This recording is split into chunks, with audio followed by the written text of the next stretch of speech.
un autre aspect sur Idao, Chi Dao, là où le I va, notre attention, notre Chi va aller aussi. Les pensées, encore.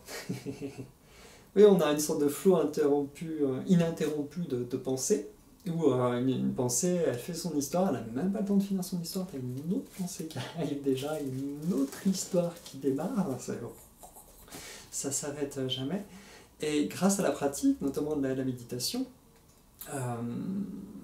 c'était un exercice phare, par exemple, de couper, de ne pas laisser les pensées se continuer, ou alors on les laisse en arrière-fond, parce qu'on a des nuages qui passent, bref, on ne porte pas l'attention dessus pour ne pas les nourrir et les amplifier.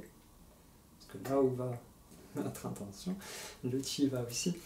Et la pratique nous aide à revenir vers, donc pas des pensées imaginaires, passées, futures, revenir par exemple sur le corps aussi, la pratique physique est très bien pour ça, pour nourrir le corps, et faire grandir.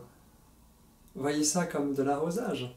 Vous arrosez quelque chose, il va grandir. Si vous arrosez vos soucis, ils vont grandir aussi. Si vous êtes persuadé que le monde entier vous en veut, et je ne dis pas ça pour stigmatiser des gens, parce que c'est pas évident, on a une alchimie interne qui nous fait penser de différentes manières et qui crée des filtres, et on a tous nos filtres. Il y a des choses qui sont dures pour certains, qui vont être faciles pour d'autres, du coup on se comprend pas. Alors que peut-être que nous on a aussi des trucs qui sont plus durs et que pour l'autre, par contre c'est plus facile. Et du coup, on va nourrir à chaque fois les choses en permanence.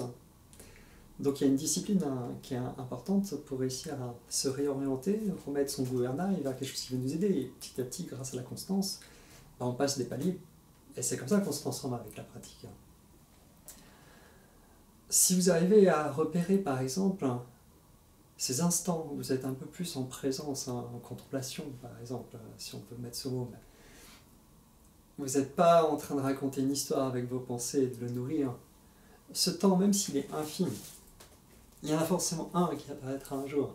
Et à force d'être attentionné à l'observer, vous allez nourrir ces espaces et vous allez les agrandir jusqu'à ne plus être submergé par toutes ces pensées. Ça ne veut pas dire que vous ne penserez plus, ça ne veut pas dire que le but c'est de ne plus penser. Ça veut dire que vous n'êtes plus attaché à ça et vous n'êtes plus à les subir. C'est surtout ça. Il y a des petites subtilités après sur les différents états de concentration. Là, je cadre ce qui est le plus utile pour le moment, le plus important. Donc, identifier la petite fenêtre, c'est plus paisible pour l'élargir petit à petit.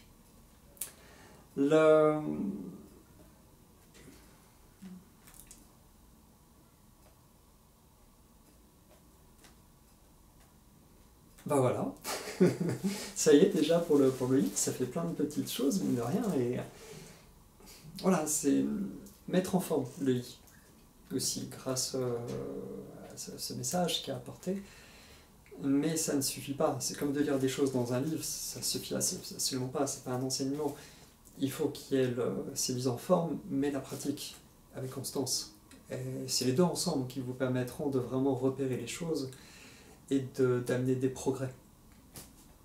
Donc les petits temps de messages comme ça aussi sont importants.